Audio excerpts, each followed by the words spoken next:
Welcome to Lynn Cullen Live, talk radio without the static. Email your questions and comments to lynn@pghcitypaper.com. And now your host, Lynn Cullen. Oh, hello there. How you doing? Nice to see you. I don't know if I got enough fodder here to do an hour with you guys. So anything you have to contribute would be appreciated. I'm going to try to get through this show without giving myself a headache, which has been unfortunately happening. No, I liked it better where it was. My audio. Yeah, thank you. I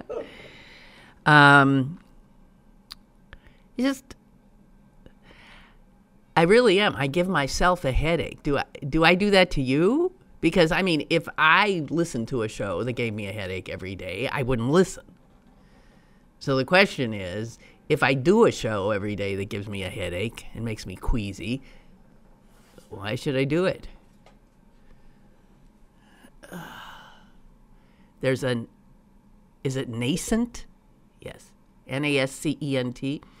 There's a nascent headache this morning right here, and I'm really trying to keep it at bay. Okay? So,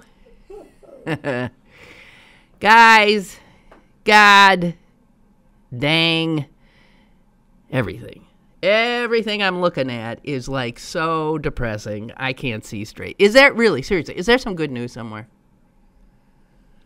Well, the McKeesport special election thing resulted in a 28-year-old, he got to be one of the youngest guys in the state legislature, 28-year-old black man, wow, being elected to the state legislature here, and not from a totally urban district, from a small town industrial district, which I think is interesting because my guess is that most of the blacks in Harrisburg are probably coming out of, cities, urban, Philly, Pittsburgh area. So, I mean, it was noted, and this is the special. Now, either way, a black was going to get in since the Republican was a black woman running. She got trounced by the 28-year-old Dwight Evans. What's his name? Not Dwight Evans. I know who Dwight Evans is. What's his name? Austin Davis. Austin Davis, Dwight Evans. What the fuck's the difference? Multiple letters. All right. They each have two names. Trying to keep that headache at bay. So the one thing I want to say about it is, as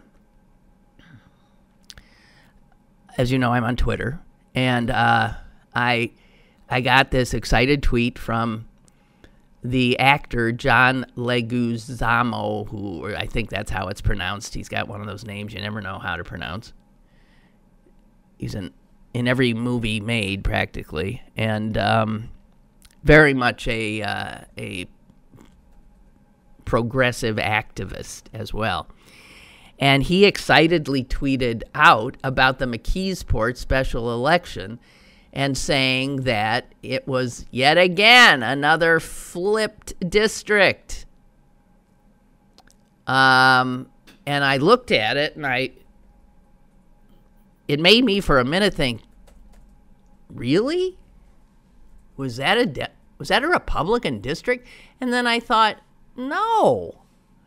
So that's a problem of people looking at these special elections. I'm sure a lot of you might not have known. Was that district represented by a Republican or a Democrat? Why the hell would John Leguizamo know? But he tweeted it out triumphantly. And in fact, it's not.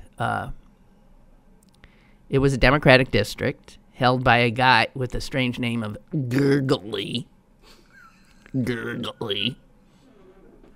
who got himself in some trouble with gambling.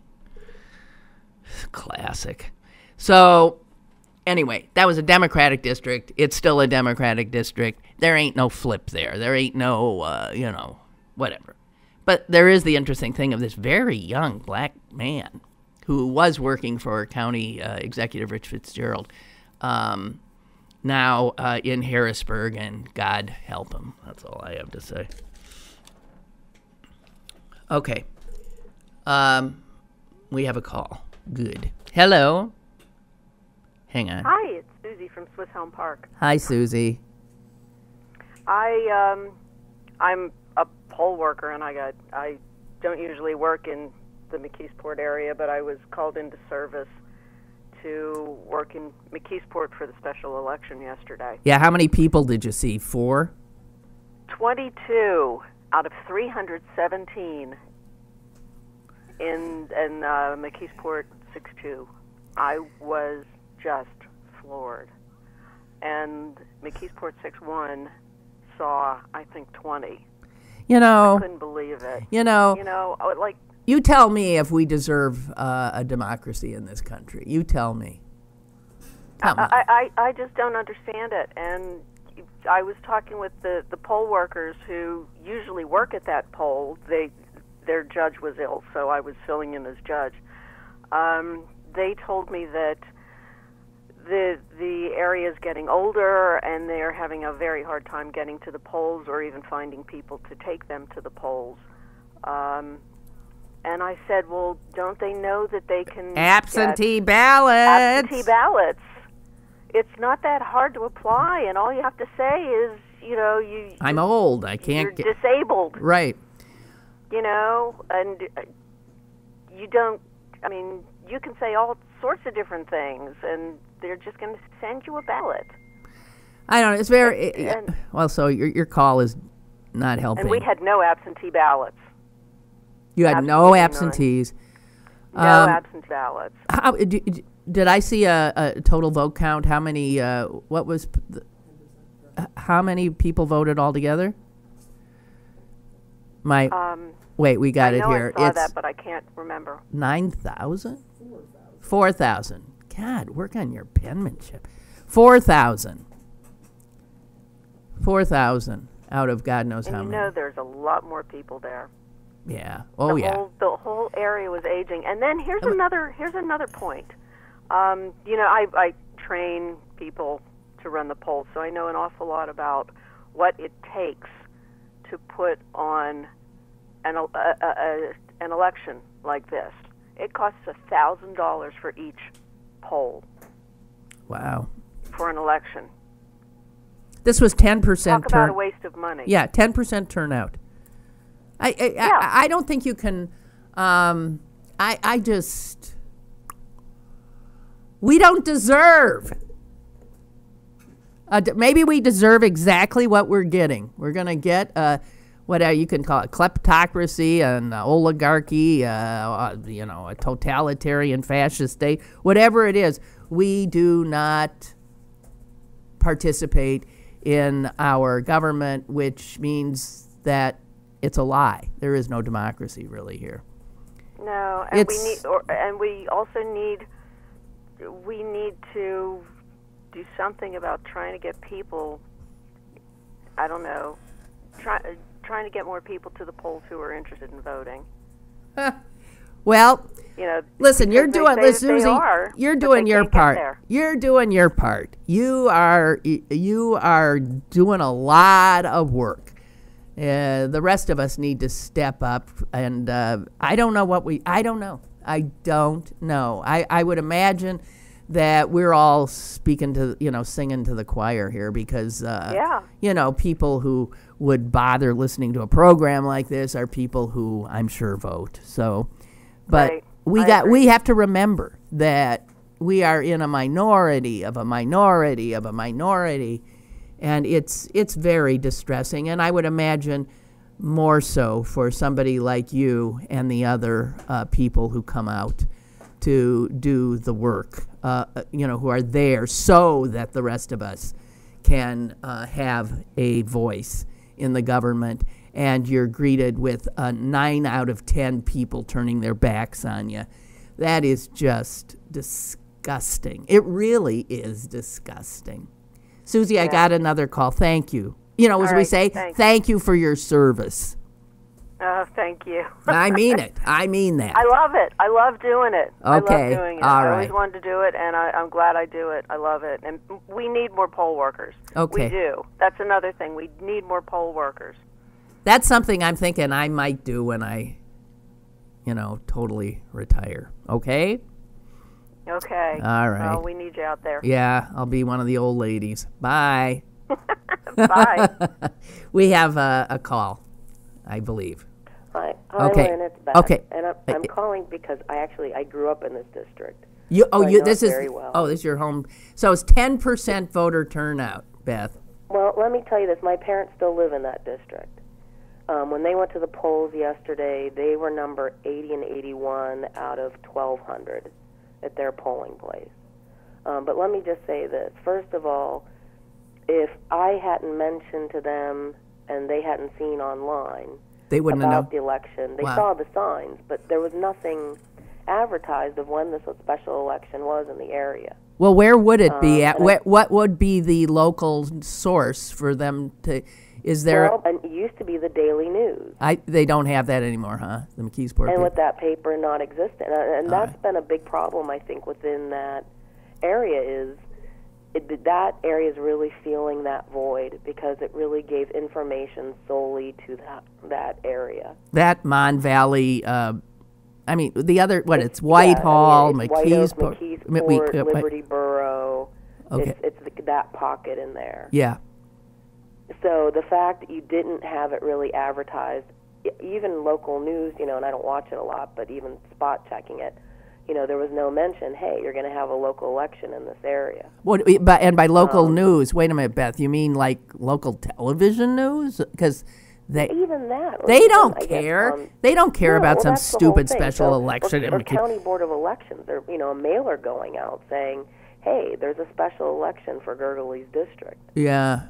I wondered yesterday, did I not? I said, how do people know about that you don't? That's a big problem. And that's what my parents said. They just started to see campaign signs go up, but they didn't know when the date. They thought, is it going to be the same date as the special election in the South Hills for the 18th district? Mm-hmm. They didn't know. But again, they went online and checked. There are a lot of people in that area that would not. First of all, they're not internet savvy or don't have internet for a large part of that area. Right. So just to say, I think that was part of the problem. Also, growing up in that area, I'm just pleased as punch that you have an African American in that seat. Isn't that is wonderful? It's unbelievable. So, look at it from John Leguizamo saying, yeah, they flipped the district from historically white male, who that's all that's ever had that seat for my entire life, to a young black male. Yeah, this is good. Yeah. That's the good part. I think is fabulous.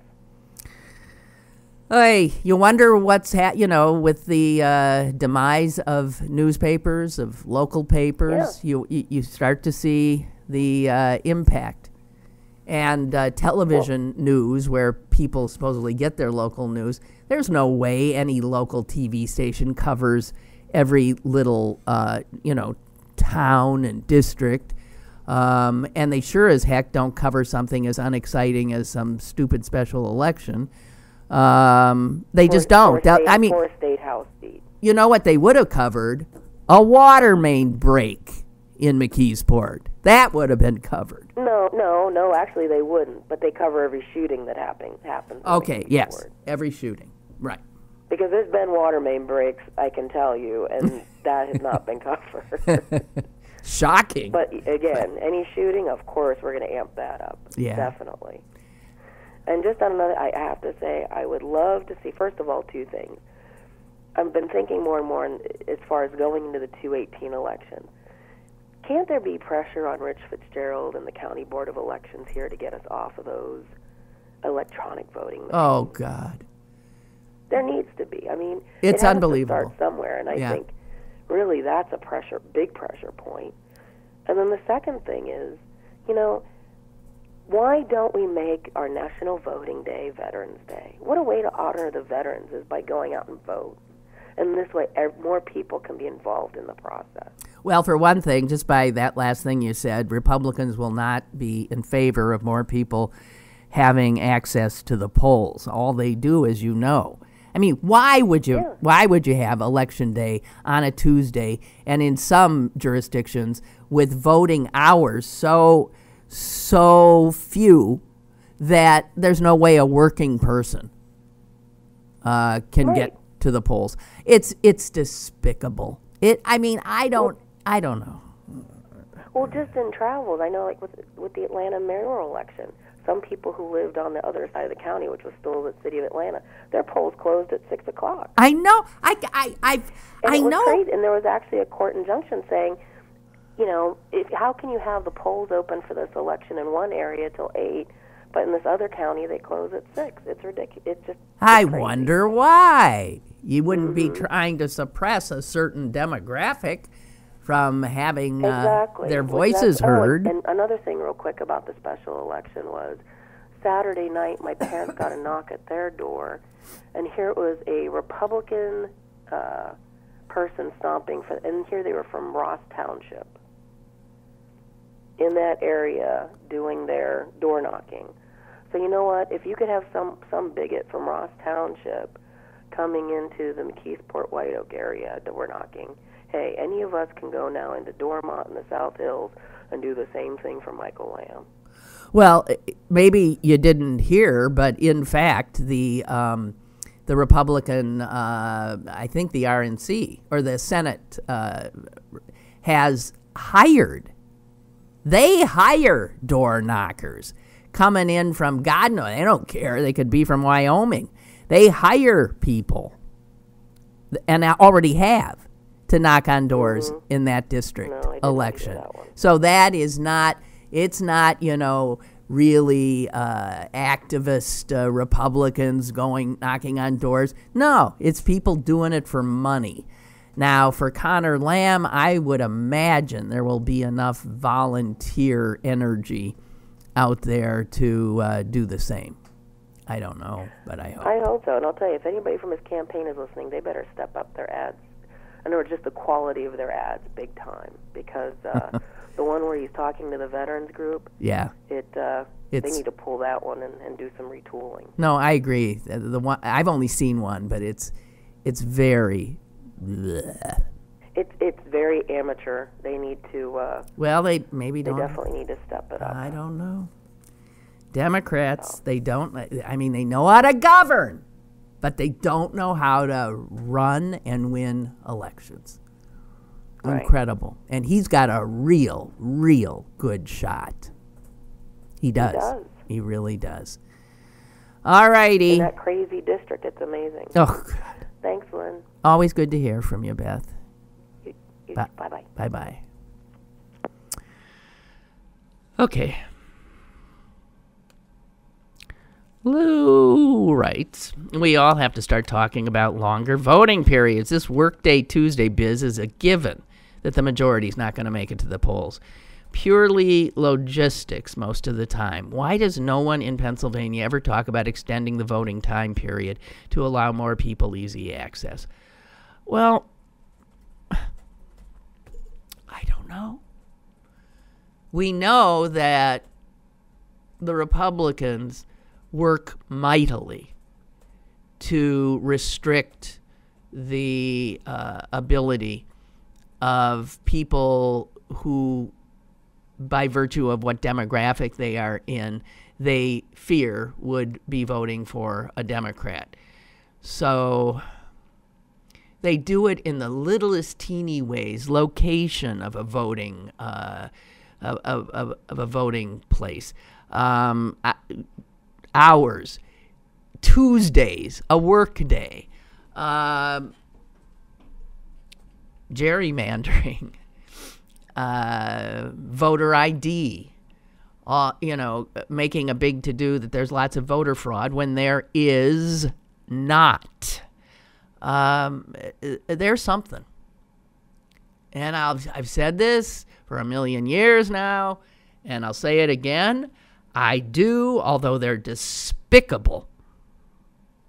I tip my hat to them for doggedly pursuing these little seemingly teeny little fixes, because you add them all up, and over time you end up with the vast majority of states under total Republican control, and the U.S. government under Republican control. When, if you ask Americans, what is your party affiliation, Republicans are like, what, 30-some%? They know how to do it. And Democrats, and I'm including all of us, we don't have the same kind of fire in the belly. We don't have the same, you can say, well, because we play by the rules. Well, then, time to change the rules, I guess.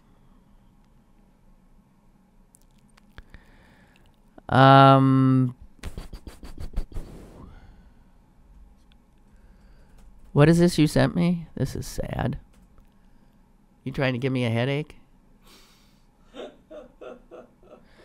A faith-based humanitarian group that provides aid and shelter to undocumented migrants on the southwestern border is now the latest target of ICE and the Trump administration.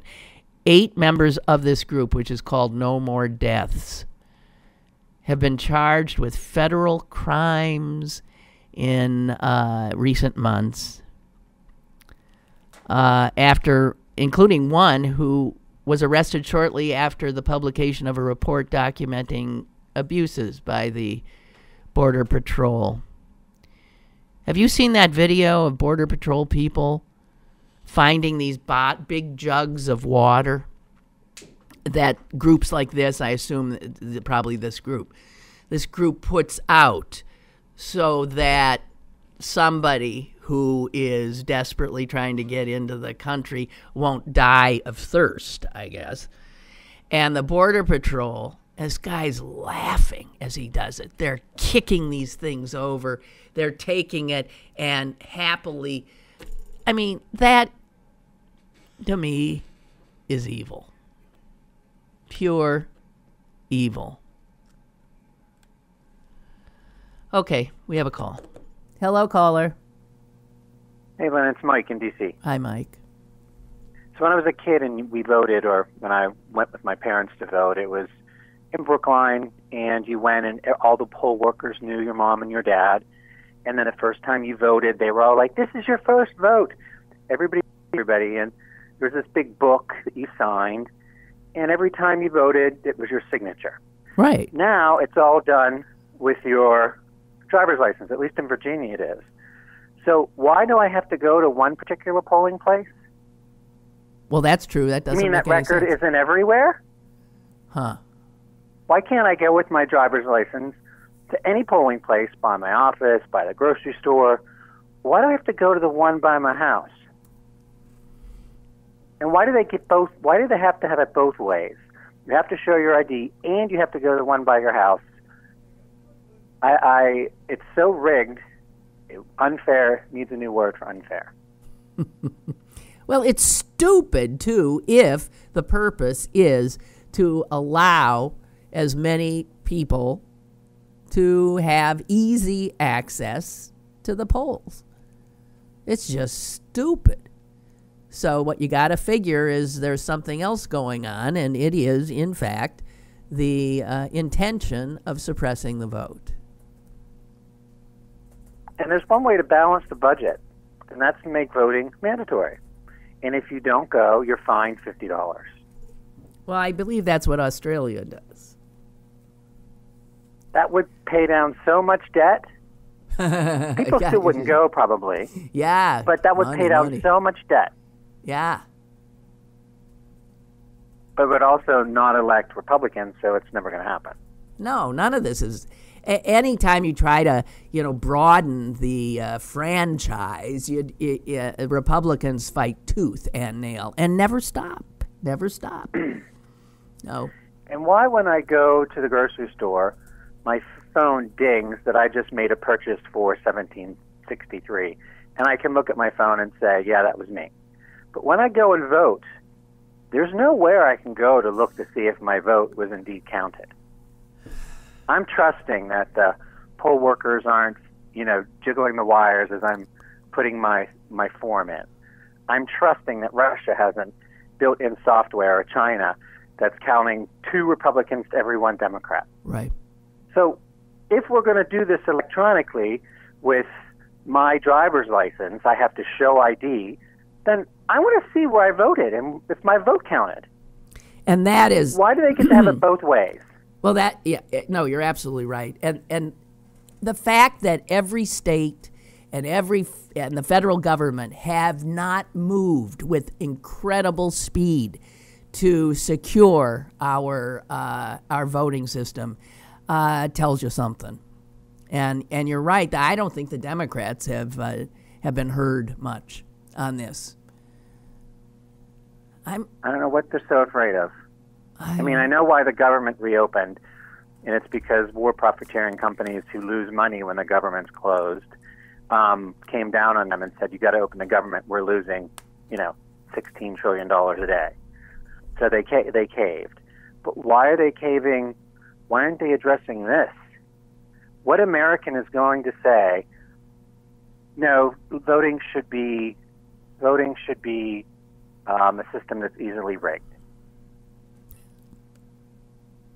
And those Republicans who are purposefully doing it should be careful, because right now it's in their favor. Someday it might not be. Yeah. You guys are doing nothing to help me from keeping this headache at bay. That's quite all right. I'm sorry. It's okay. It's really okay. Yeah, a friend of mine and I, we talk about reading the newspaper like avoiding landmines. Yeah. Oh, there's one I'm not going to read. Right. Oh, there's one I can't read. No, really. And I go through about 5 a day looking for stories I can read that won't raise my blood pressure. Right. It's no way to start the day, I'll tell you that. Get you off on the wrong foot every time. Oh, God. Well, avoid those landmines on your vacation. Okay, you too. You too. Bye. Bye-bye. By the way, Trump, you may recall, pledged when he became president, he said, I am not going to profit off of the presidency. And he pledged to donate the profits that he received from any foreign government staying at Trump hotels. Anything he made when the Saudis came in and everybody else came in and stayed at his fancy hotel in D.C., he was going to pull out and give to the U.S. Treasury. Just asking, do you think he's done that? Right. The answer is no. The answer is no, even though he has hosted incredible numbers, the Trump Hotel there, events and stays by Saudis, Malaysians, Kuwaitis, all this stuff.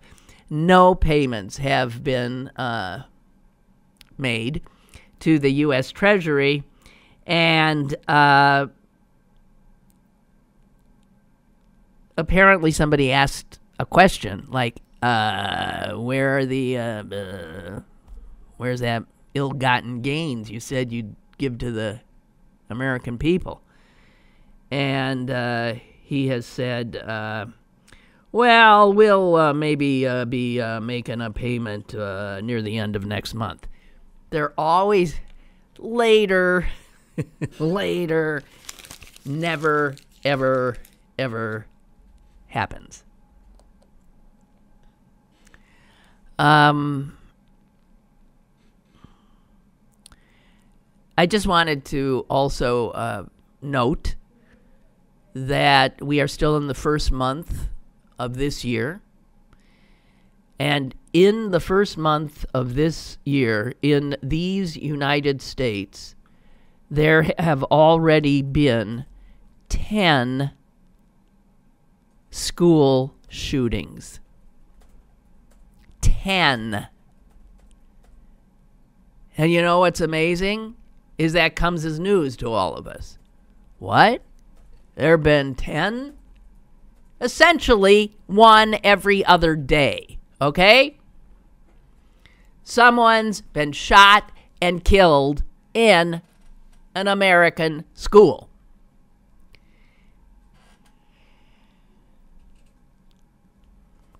The president, of course, has not tweeted anything about the latest one, which saw 2 young people killed,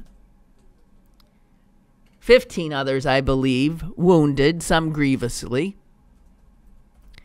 And the president instead is tweeting about sobbing Schumer.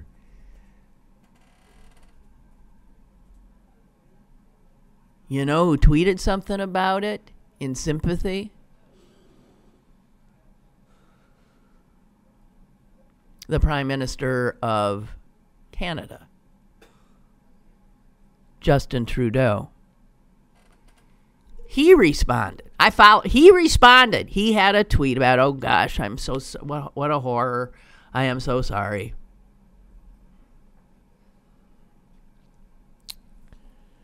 Ten school shootings since January 1. And if you think this shithole country is not now filled with people, including you and me, who have become numb and inured, I think that should do it. But it won't. It won't. Hey, and so this guy called CNN a number of times, this guy outside Detroit, and threatening to kill everybody there. He called, I can't remember how many times, like 20 times.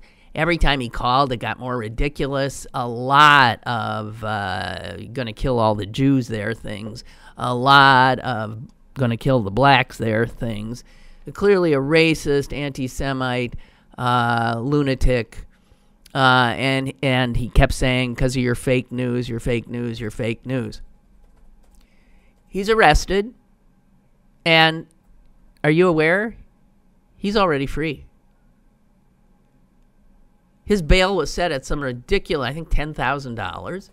And he's home. He's back home. Let's imagine a Muslim. Excuse me. Let's imagine a Muslim or a black person or a brown person called CNN or anybody else 20 times and said all this stuff. I'm going to kill you. I'm going to this. I'm going to that. And yada, yada, yada. The president would be tweeting up a storm about how we got to secure our borders. They're out to kill us all. But here is a white guy who's clearly been aided in his worldview by the President of the United States and by the Republican Party. And all of those, I mean, all of these things, you think these tweets and the tone don't set people off? I remind you of a number of other incidents that have happened. I mean, unbelievable. People believing this crap, thinking Hillary Clinton's has children enslaved in a pizza joint. I mean, by the way, this argues against compulsory voting in America. Do you really want to mandate that every friggin' fool and bigot in this country has to go to the polls?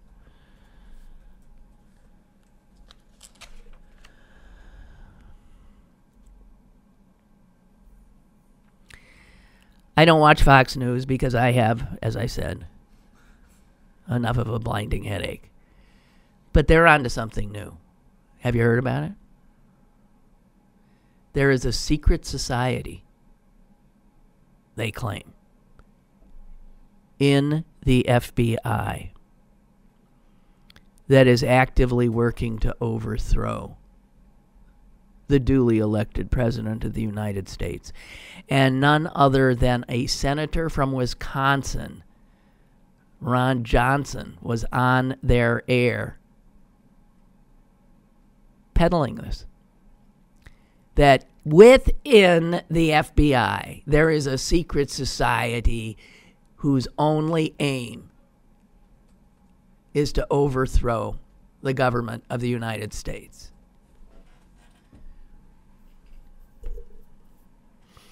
Fox News.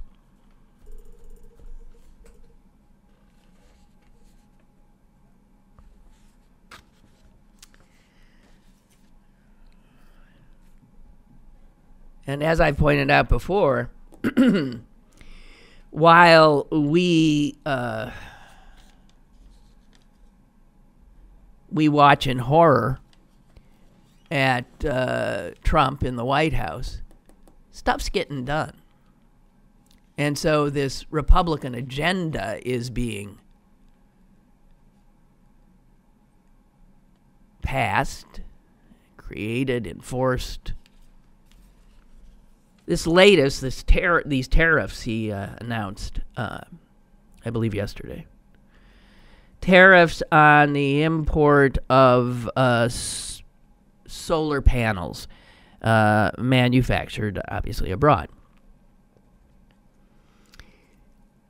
And everybody who has bothered to look at the impact of this will tell you that it will not create a fraction of the jobs it will destroy.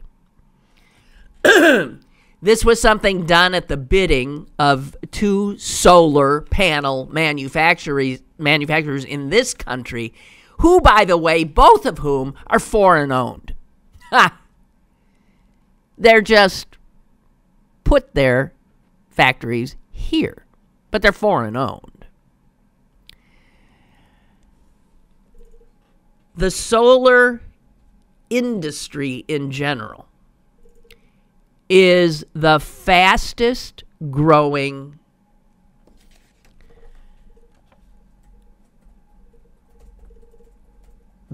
I don't know, call it an industry, I guess. Okay, fastest growing industry expected to be in the next decade.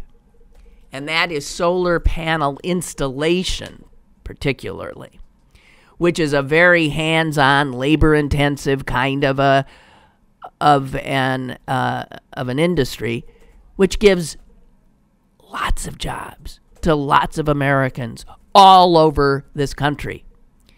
And while we don't make most of the solar panels that Americans are using, they are imported.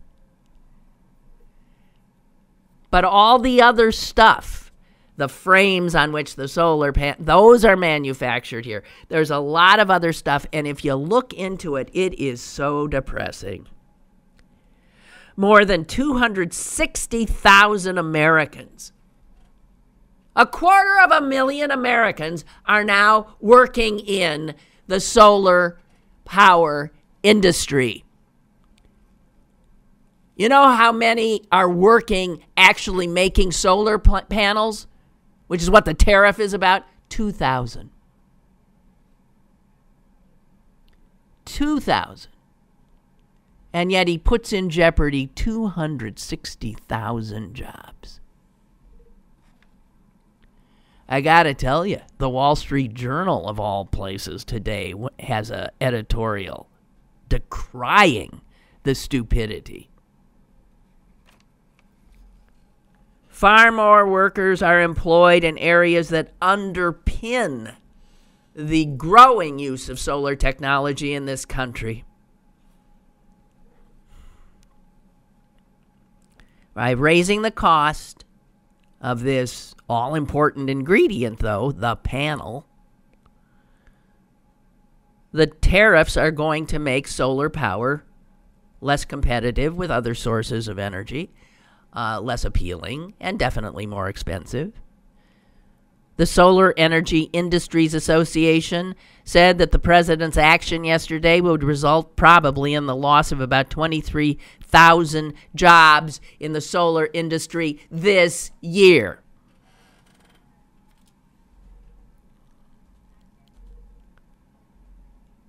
There are more people working in the solar power industry in America than are working in coal and oil combined. Do you believe that? It's true. We have a call. Hi, caller. Yes, good morning, Lynn. Hi. Good morning, Lynn. Hi. Hey, Lynn, I'm a solar power customer. I've been it for about a year now. Mm-hmm. And my panels came from China. Mm-hmm. I very proud to be able to share I'm our 100% experiences for on solar. the challenges and solutions I worked with available Solar in City for a while, healthcare but it didn't work out. But that's the company I went with on top of my roof. And this is just critical. I mean, Trump's going down a rabbit hole that's, well, you know, you said the two solar panel companies that don't want this. Yeah. It's the oil and gas companies Well, who came to the lobbyists and Right. said, hey, this industry's taken over here. What can you do for us, Trump? You promised us coal mines and pollution, and you're not fulfilling it. Well, Trump's trying his best to give you pollution and environmental toxicity. That's the other thing. What the hell? So, I mean, I thought I was depressed listening to your show. You got me more and more depressed, and then at the end, it's like the power punch, Mike. Here you go, bang. You're down now for the I don't know what to do. I don't know what the hell to do, Lynn. Do you know what the second fastest growing industry is right now? Servicing more and more, creating more and more jobs. Wind, servicing wind turbines. I mean, we could go renewable because we got the battery technology, and if we would have. One thing I will say about Hillary Clinton, if she would have been president, there would have been solar panels everywhere. Mm-hmm. And she would have been in renewable energy, and we'd be talking to all these other countries about building new bridges and opening new doors. But instead, we're throwing rocks at the windows, busting everything, throwing pollution in the ground, and all the companies in this country, the gas companies what I can't understand, Lynn, if this would solve the problems, the companies that are willfully violating environmental hazards, those executives should not be able to. We should be able to pierce the corporate veil and say, you are personally and you're going to jail. And not Blanken Smith from stupid West Virginia. He comes out after a year and is worse. I know. He's worse. They should have put his ass back in jail for He should have been in jail for life, what he did. He comes out and says, right. Okay, I'm going to get... I understand. I happened to catch him. I happened to hear some loathsome babbling on the radio the other day, and it became apparent it was Blankenship, and I thought, oh my God, he's out, and he's not only out, but he's even more right. demonic, repulsive, and seeking revenge. What a despicable human being. Oh, well, hey, I'm really sorry to have... thanks, Lynn, for the... Headaches for everybody! Lynn, it'll be good when you go on vacation. Maybe we all need it for We all should go. You know what? Enlightened. I'm doing you a favor. I'm doing you a favor. I care about you. Exactly. All right. Thank you, Lynn. I Thank know you. you do. I do. Bye. Bye now. Bye. Jesus H. Jesus H.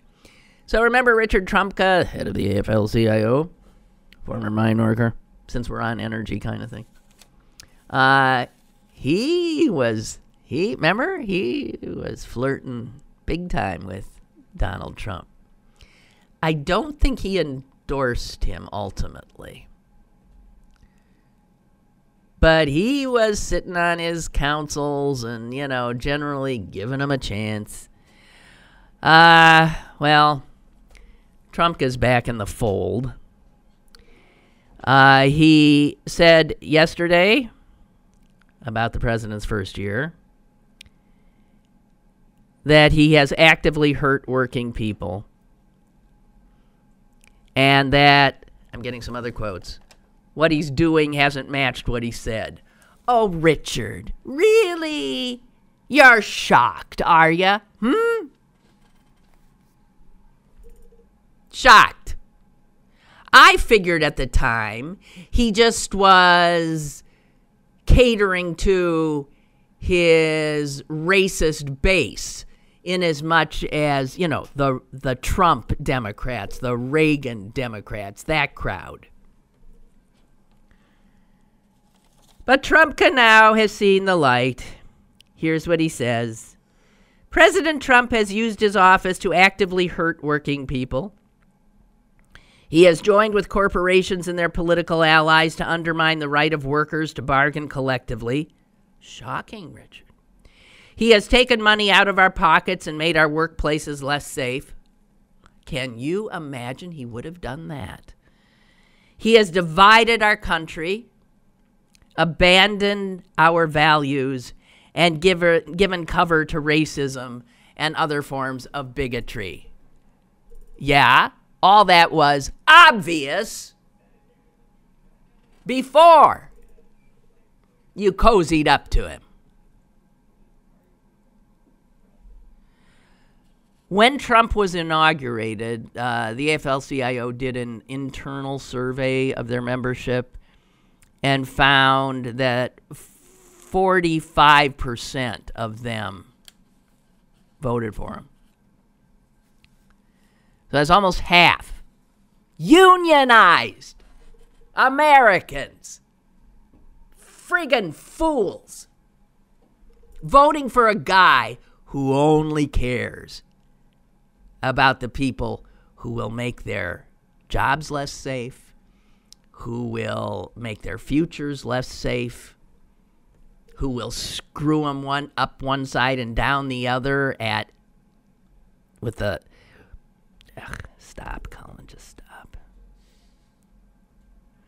Anyway, they did another internal poll the other day. And maybe this is a little glimmer of good news.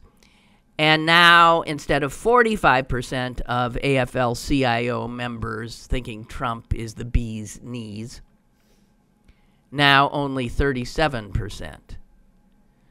So a caller yesterday was saying that he was bumping into Trump voters who are disappointed, are sorry. You can apologize to me till you're chartreuse in the face, and I'm not accepting it. Okay, so we still have 37% of AFL-CIO members still thinking Trump is wonderful. And that's that 30, come on. That's the base. Voting against their own well-being. Unbelievable. Oh, when I get this down, I got to do it. The obituary of the day, ladies and gentlemen. It always picks my spirits up. For one thing, I'm glad that whoever the deceased is will never have to have a headache again or feel queasy when they read a newspaper, right? They're in a better place. Hugh Masekela. That name ring a bell? It should. Dead at 78. Born in South Africa.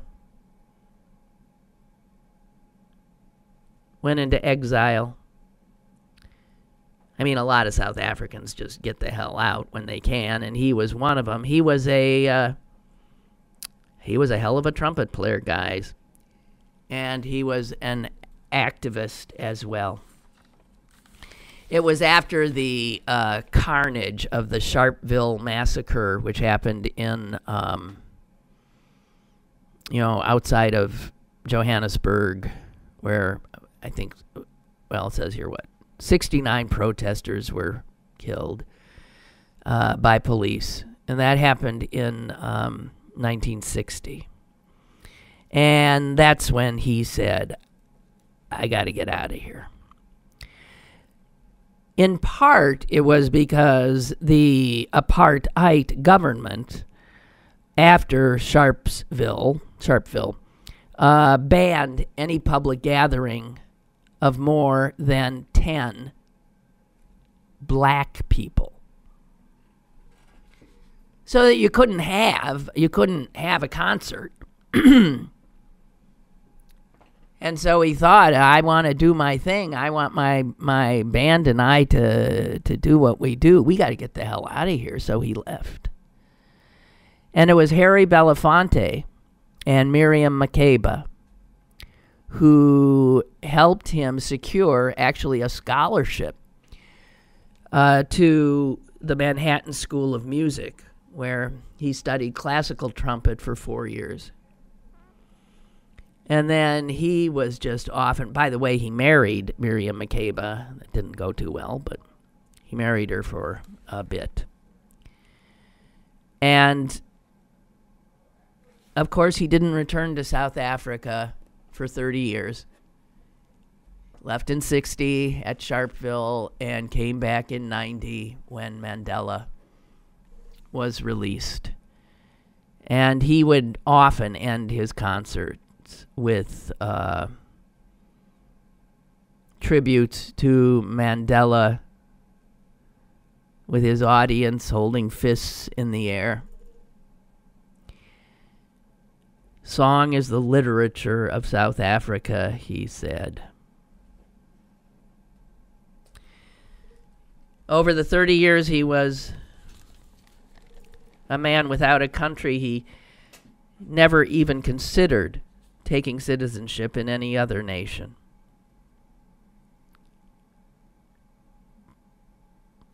Because he was South African, and he would only take it when South African was a country he could be proud of to return to. Yeah, if you've never heard him, he, by the way, is also playing on, he played on the Paul Simon Graceland tour. And they, of course, did not tour in South Africa. That was in 1986.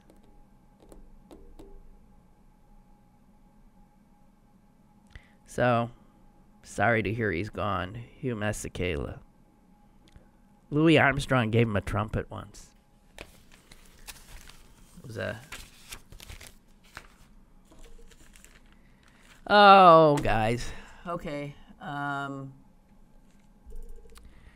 What else I got here? Do I got anything?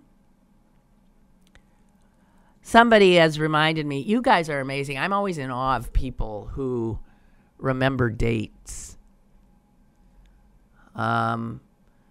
Whenever I was asked, when did you start? How long have you been in radio? I would say, I don't know.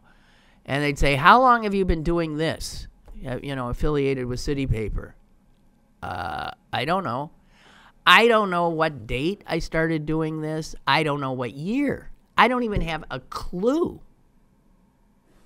And I'm always amazed when people know, and so many do. Or like remember what their first paycheck was, what they were paid. Anything that has to do with numbers does not stick in my head at all. So that would be dates and money and all kinds of stuff. It just has no... It doesn't. But the reason I'm saying this is because one of you has reminded me of something I wouldn't have known. This is from Paul. And he says, I can't believe it will be 7 years for Uncle Dougie on Thursday. Well, see, I can't believe that either. So that actually, boy, that means I might have been doing this for 10. He's talking about Doug Hirth, for those of you who don't know, who was a Pittsburgh talk radio personality of true uniqueness. Nobody like him. Doug and I worked at the same stations through much of our careers, and we were as different as people could be. We didn't always get along, but we had great respect for each other.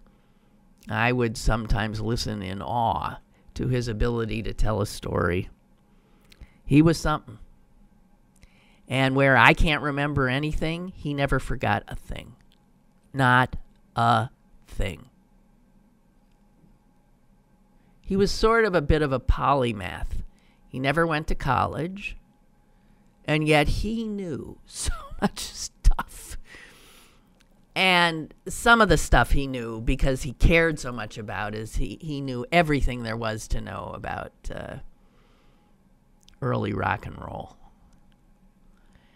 And he knew everything there was to know about the Kennedy assassination, which is why he and Cyril Wecht were such fast friends.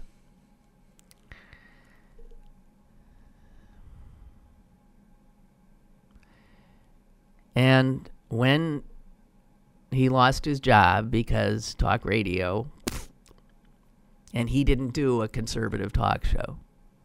He didn't do a liberal one either, let me tell you. It killed him. Because they not only took, those sons of bitches, they not only took his talk show away, they took his oldies show away. A show he did just on Sundays, Sunday nights. If he had just had that, I think he'd still be alive. It killed him.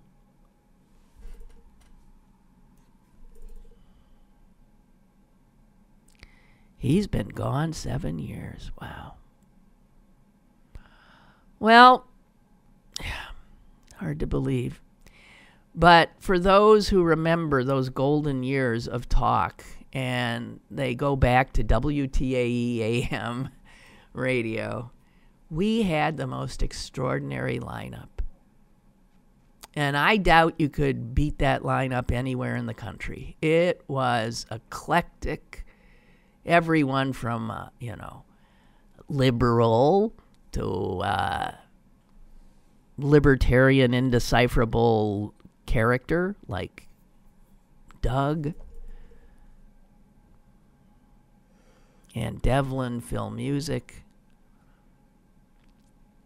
And we all sat there at the same desk of Myron Cope. What great talk, Stan Savran. What great talk it was then. And it was not the reason, it wasn't like my show was the liberal show. My show was just the Lynn Cullen show. It was personality driven, not politically driven. And you know what? You didn't get headaches listening to it. You didn't get headaches doing it. It was joyous. And even when it was political and contentious, it was everybody mixing it up. So I would get callers who disagreed instead of the amen corner we all have now. We are less in every way because of the divisions of this country. And again, I credit the despicable, burning now in hell Roger Ailes. Oh, well, isn't that a nice way to end the show? Because I'm going to, I think it's a good way to end the show. Just thinking with joy, if you believe in the hereafter, if you believe in heaven and hell, I want you to have a happy moment thinking of the torment of Roger Ailes. Okay? It might lift your spirits just a bit. And I have to tell you, my headache feels better already. I'll see you tomorrow. Lynn Cullen Live, Monday through Friday from 10 a.m. to 11 a.m. and archived at pghcitypaper.com.